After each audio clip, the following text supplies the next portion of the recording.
बहुत समय पहले की बात है। पहाड़ों और घने जंगलों के बीच बसा एक छोटा सा गांव था, रामपुर। ये गांव दिन में जितना शांत और सुंदर दिखाई देता था, रात होते ही उतना ही डरावना बन जाता था। गांव के बाहर एक पुराना कुआं था। वह कुआं इतना पुराना था कि किसी को यह तक याद नहीं था कि उसे किसने बनवाया था।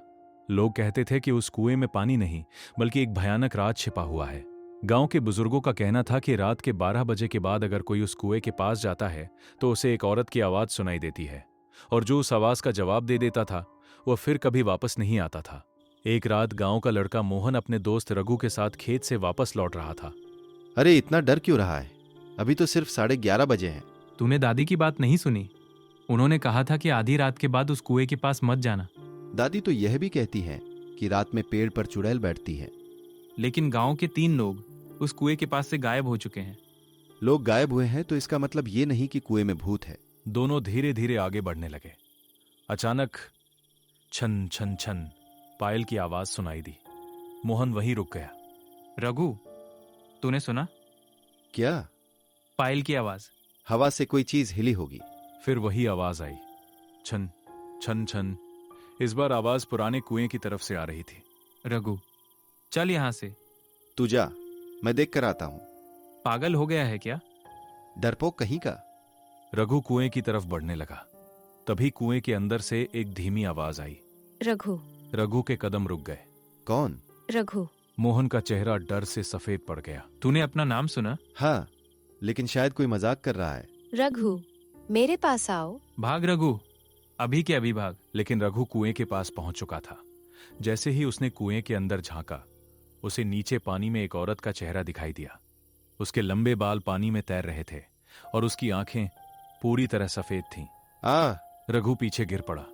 मोहन उसका हाथ पकड़कर भागने लगा, लेकिन तभी कुएं के अंदर से एक जोरदार आवाज आई। तुम दोनों वापस आओ। दोनों बिना पीछे देखे गांव की तरफ भागे। अगली सुबह रघु और मोहन सीधे गांव की दादी के पास पहुंचे। दादी, कल रात हमने उस कुएं में भूत देखा। मैंने तुम दोनों को पहले ही मना किया था। दादी, वह औरत कौन थी? दादी कुछ देर चुप रहीं, फिर उन्होंने चारों तरफ देखा। उसका नाम था गौरी। गौरी?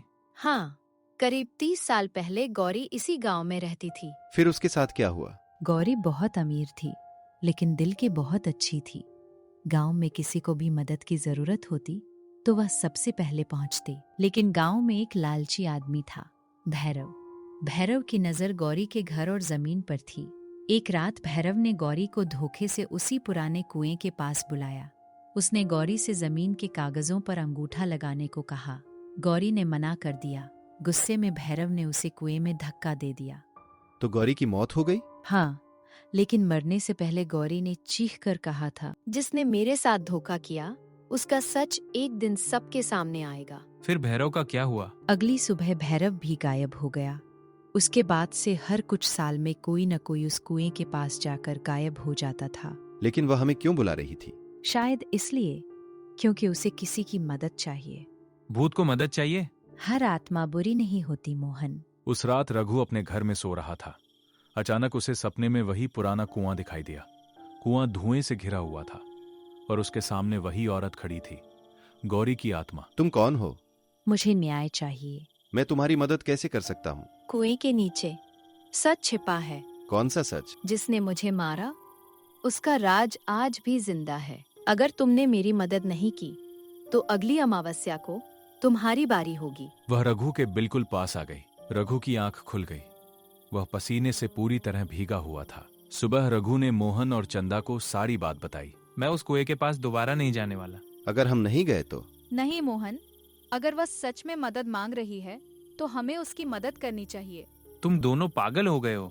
आज रात हम कुएं के पास जाएंगे। हाँ, लेकिन हम तीनों साथ जाएंगे। रात को तीनों टॉर्च और रस्सी लेकर पुराने कुएं के पास पहुंचे। चारों तरफ सन्नाटा था। अचानक हवा चलने लगी। हूं हूं पेड़ हिलने लगे। मुझे ये बिल्कुल अच्छा नहीं लग रहा। चुप रहो और टॉर्च नीचे करो। रघु ने कुएं में टॉर्च डाली। नीचे बहुत गहरा अंधेरा था। अचानक छपाक, पानी में कुछ गिरा। वह क्या था? शायद कोई पत्थर। लेकिन तभी कुएं के अंदर से आवाज आई, नीचे आओ।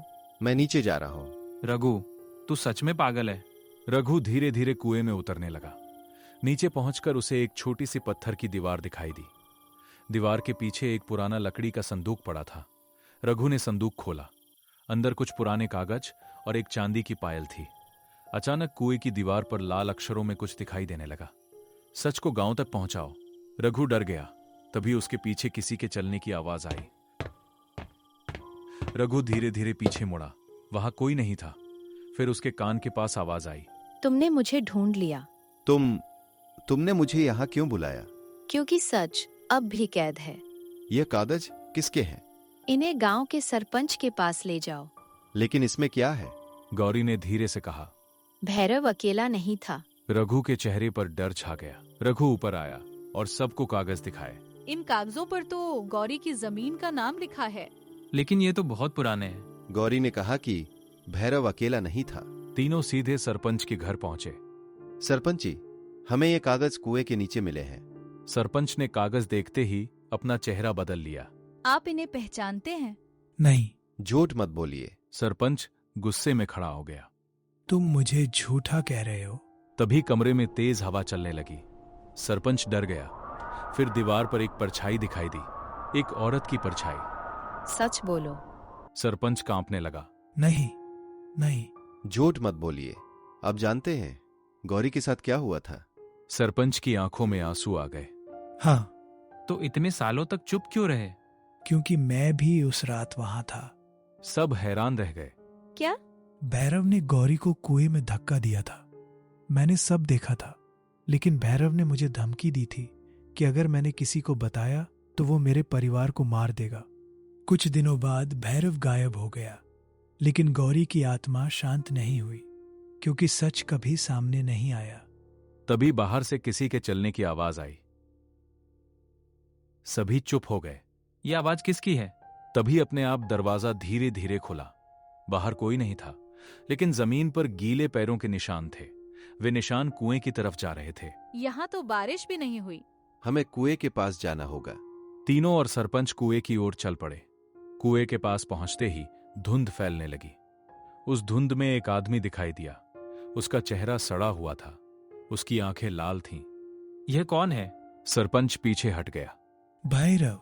भैरव की आत्मा जोर से हंसने लगी। इतने साल बाद तुमने सच बोल ही दिया।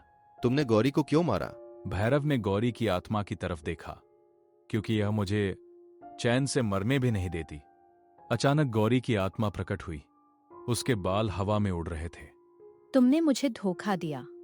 मैंने जो किया लालच में किया। तुम्हारे लालच ने मेरी जिंदगी छीन ली। भैरव पीछे हटने लगा। मुझे छोड़ दो। आज सच सामने आ चुका है। अचानक कुएं से तेज हवा उठी। भैरव की आत्मा चीखने लगी। नहीं, मुझे यहां मत ले जाओ। गौरी की आत्मा ने हाथ उठाया। भैरव की आत्मा धीरे धीरे कुएं की ओर खींचने लगी। बचाओ, मुझे बचाओ। और अगले ही पल वह कुएं के अंदर गायब हो गया। सन्नाटा छा गया। गौरी ने रघु की ओर देखा। तुमने मेरा सच सबके सामने ला दिया। अब क्या तुम आजाद हो जाओगी? गौरी ने हल्की मुस्कान दी। हाँ। तो अब आप हमें डराएंगी नहीं? गौरी ने मोहन की तरफ देखा। मोहन डरकर रघु के पीछे छिप गया। गौरी पहली बार मुस्कुराई। नहीं। सच में? लेकिन याद रखना, लालच इंसान को जिंदा रहते हुए भी भूत बना देता है। और झूठ? झूठ सच को कुछ समय के लिए छिपा सकता है, लेकिन हमेशा के लिए नहीं। इतना कहकर गौरी की आत्मा धीरे धीरे रोशनी में बदलने लगी। उसकी पायल की आवाज दूर जाती गई। छन छन छन, और फिर वह हमेशा के लिए गायब हो गई। अगली सुबह गांव वालों ने पुराने कुएं को बंद करने का फैसला किया। सरपंच ने सबके सामने गौरी के साथ हुए अपराध की सच्चाई बता दी। गांव वालों ने गौरी की जमीन उसके परिवार को वापस कर दी।